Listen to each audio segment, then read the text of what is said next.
Okay, I get the privilege of the last presentation for you all. Thank you for your continued attention. This is great. So we're going to wrap this up with ultrasound guidance for sacroiliac joint injections. And it's been described many ways, and so we're going to get into some of the literature that Christina already mentioned has some data that says it's not so great to do this with ultrasound. But not as much evidence as with cervical medial branch blocks, but there's some evidence that requires us taking a closer look at this as a potential way to proceed with sacroiliac joint injections.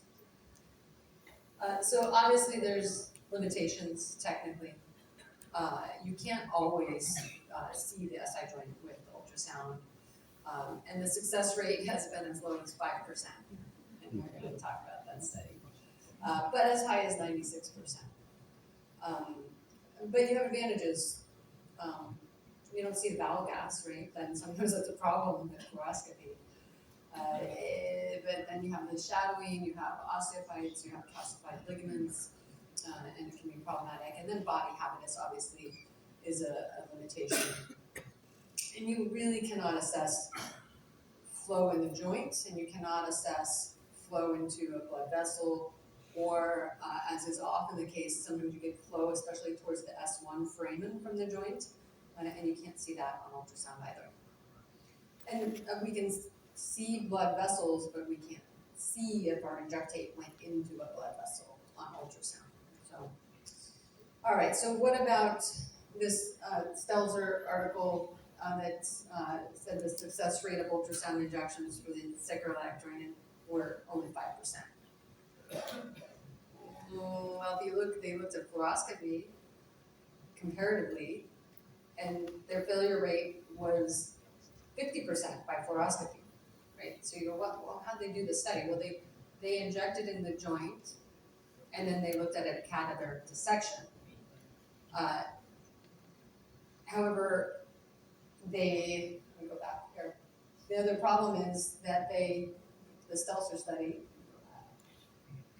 they only allowed a single attempt at accessing the SI joint, right? So that's not how we do our SI joint injections. We think we're in the joint, we place the needle, you start to inject, and even on ultrasound, you watch the injectate flow and reposition the needle if it's not optimal.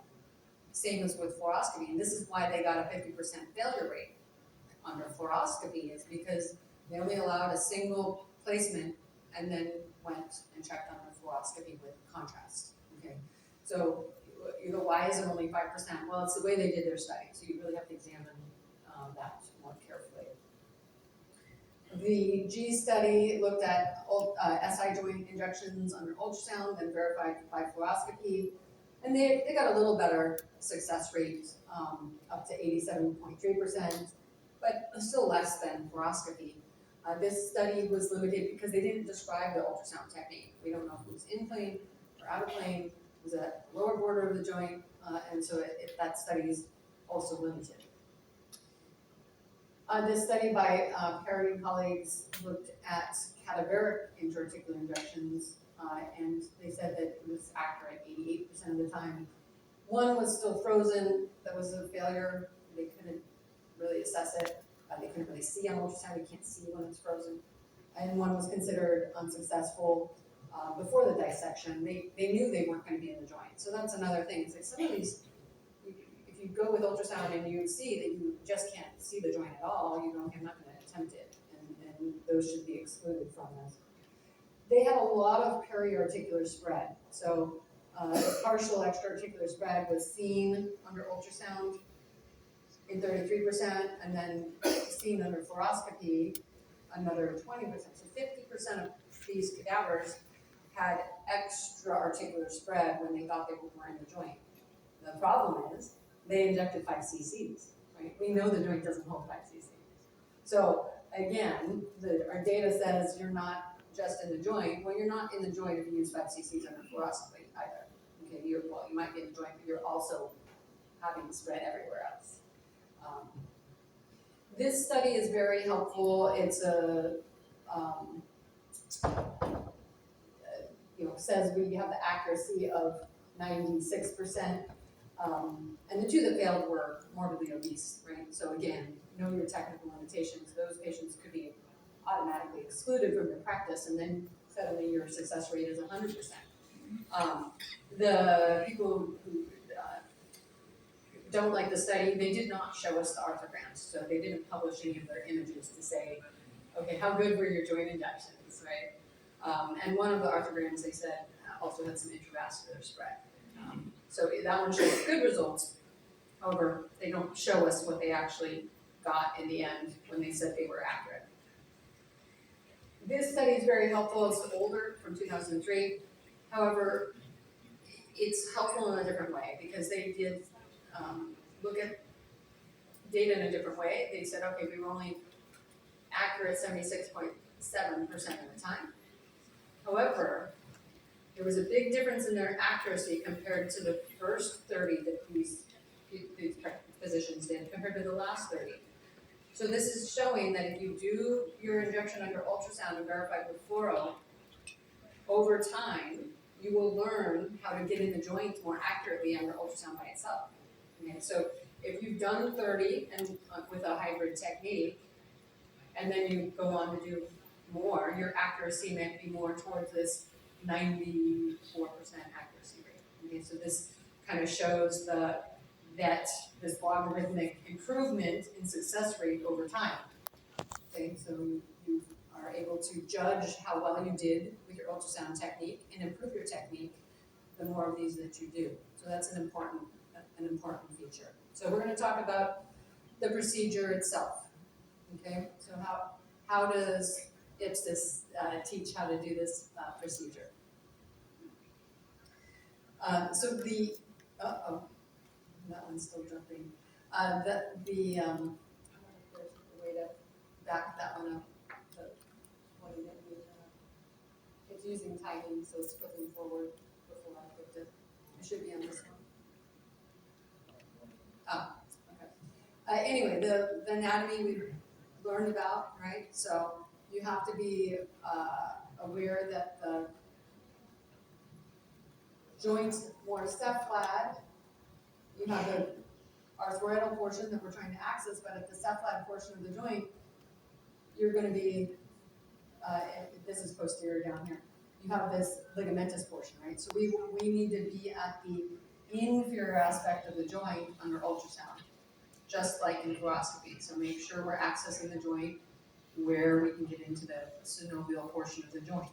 And that's at the inferior posterior aspect of the joint, 1 to 2 centimeters cephalad from the most inferior portion of the sacroiliac joint. So that's going to be your ultrasound probe in transverse and looking at it down adjacent to S2 foraminal level typically. So we put the patient in prone position. You're going to need typically a 3.5-inch needle, though it can be quite superficial. I know your typical injectate is small, 1 to 2 cc's. And the type of transducer you use depends on the patient. Of course, you do the normal prep in the sterile technique. And then we line up the transducer with the PSIS in the transverse plane. So the transducer is oriented medial to lateral, and you'll see the PSIS. And then you want to come off of the PSIS, right? And get to, so you're up at this portion. You come from being more cephalad here and scan caudally until the PSIS falls out of view, and then you can see the joint. Okay, so you move in the caudad direction to find the inferior sacroiliac joint at its most caudal, 1 to 2 centimeters. And then we want to see the joint capsule. So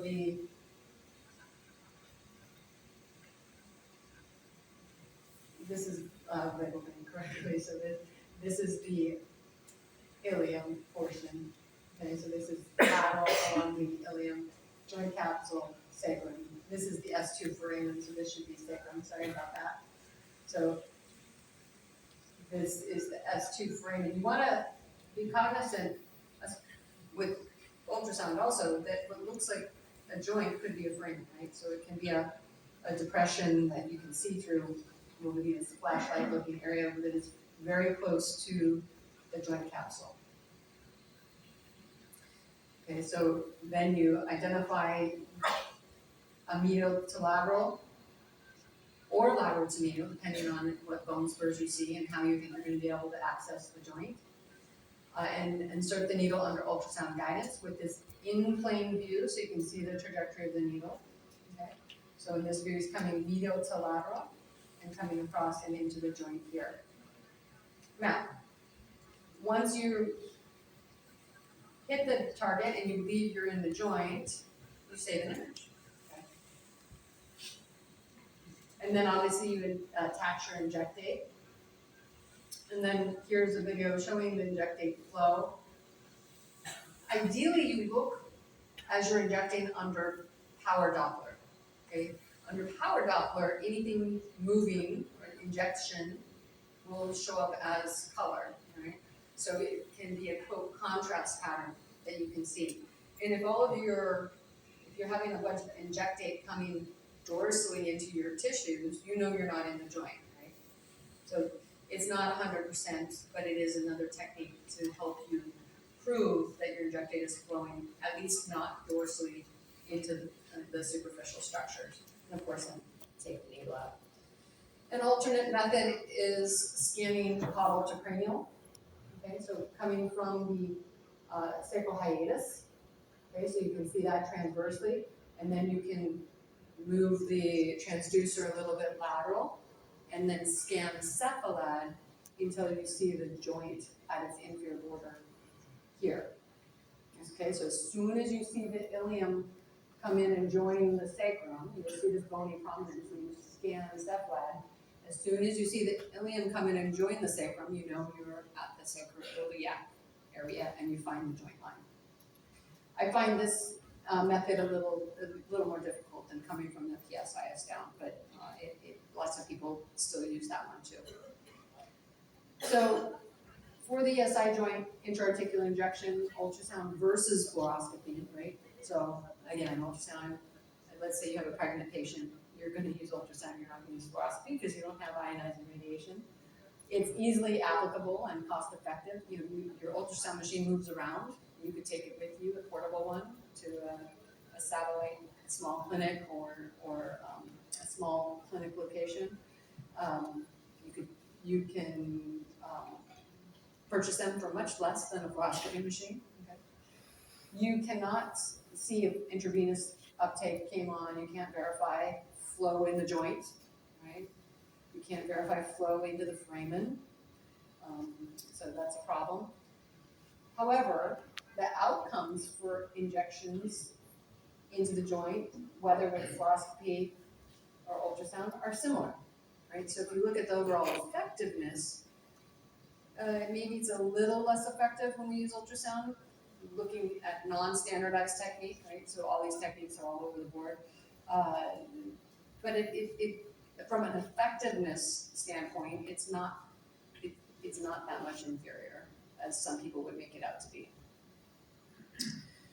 This is a study on using a hybrid technique by one of our EPSIS instructors from Turkey, Dr. Kesikburn. And it's not published yet. He presented it at a national conference. It will be published hopefully soon in our IPM journal. But they looked at using an ultrasound and fluoroscopy hybrid technique and what it does to procedure time and fluoroscopic radiation exposure.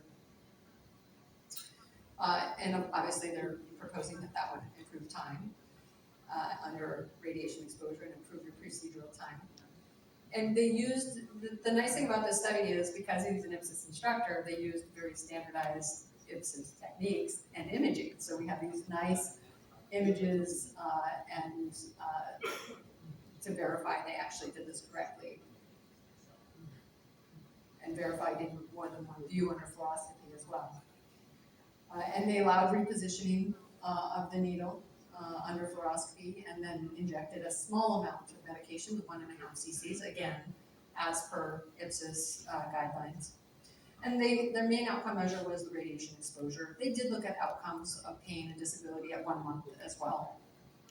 But that's, the primary thing was not to assess efficacy, it was radiation exposure. And the patients were similar, that's just for your record. And in the outcome, they showed that the time of the procedure wasn't really different between fluoroscopy or hybrid, so we're really wasting time by using a hybrid technique.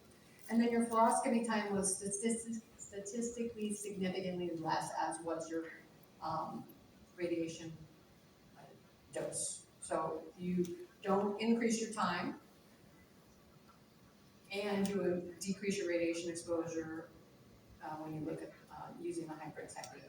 And their outcomes were similar between the two groups at the 1 month, as far as their pain relief and disability scores. Looking at how many of those that were in the hybrid group only, they had a success rate of being in the joint with just the ultrasound before they verified it and used that fluoro, 66.6% of the time. So they had, out of the 9 that were in the hybrid group, 3 of them weren't initially in the joint under ultrasound, but then obviously did using fluoro because it was a hybrid technique. And if you look at the data just with those, excluding the patients where they had trouble under ultrasound, so the patients that ultrasound helped them, right? So ultrasound could see the joint, they got in pretty easily on ultrasound.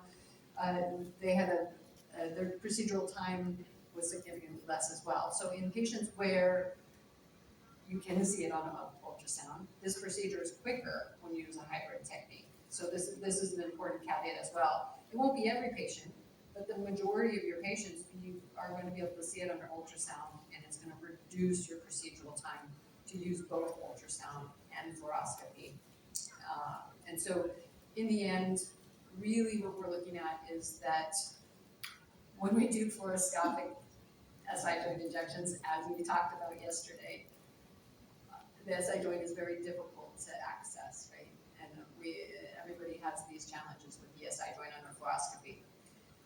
And using an ultrasound and a hybrid technique really can improve your accuracy overall and improve our patient outcomes potentially. And so really we need, using this hybrid technique and a stent with this standardized ultrasound technique, that's the important caveat. And you have to test this on, do this further study using the standardized technique and standardized fluoroscopic imaging to verify. All right, I can't leave it alone. I have to talk about the sacrolateral branch blocks one more time. And this is where ultrasound shines, right? So we're not going in the joint, we're going to the dorsum of the osseous surface for sacrolateral branch blocks.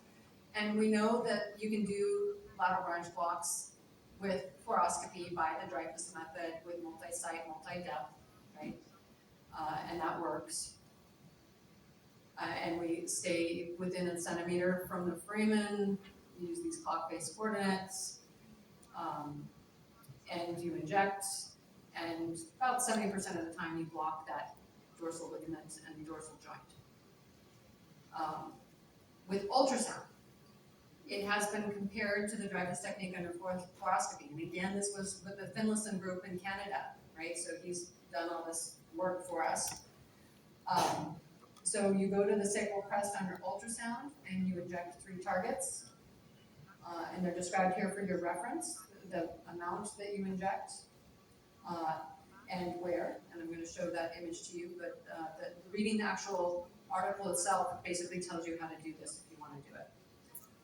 But 85 to 95% of the subjects with the ultrasound technique had anesthesia to the dorsal structures. So this is showing how they set it up. Okay, so you have the medial sacral crest here. The lateral sacral crest is your target, the joint. Okay, and this is showing us where we are here at D. Okay, and so you can easily visualize this osseous target. Is my point. Okay, this is if you look at it compared to the Dreyfus technique under fluoroscopy, as Finlayson's group did, ultrasound actually is slightly better at blocking the dorsal ligamentous structures. So, you know, we have our advantages. Okay, under ultrasound, I can see the foramen. Under fluoroscopy, sometimes you have bowel gas and you can't even see the foramen. You're like, where is the foramen? I can't see it. You have decreased injection sites. We have 3 instead of 8 injection sites, and maybe a little bit better blockade of the dorsal ligamentous structures. Some possible disadvantages. Finlayson's group may have had some false positives. They used a fairly large volume of injectate of anesthetic, so you could have had flow adjacent, and especially they could have had flow which wouldn't be documented into the foramina, right? So you're within a centimeter of the foramen. You could have flow of your injectate drop into that funnel-shaped foramen and create a block potentially, right? So that's a disadvantage. And you can't see if you had partial vascular uptake, which would give you a false negative. So, in summary, for the SI joint injections, intra-articular injections best with a hybrid technique. You know, it's going to improve fluoroscopy and ultrasound techniques both. The lateral branch blocks might actually be more accurate with ultrasound than with fluoroscopy. Thank you.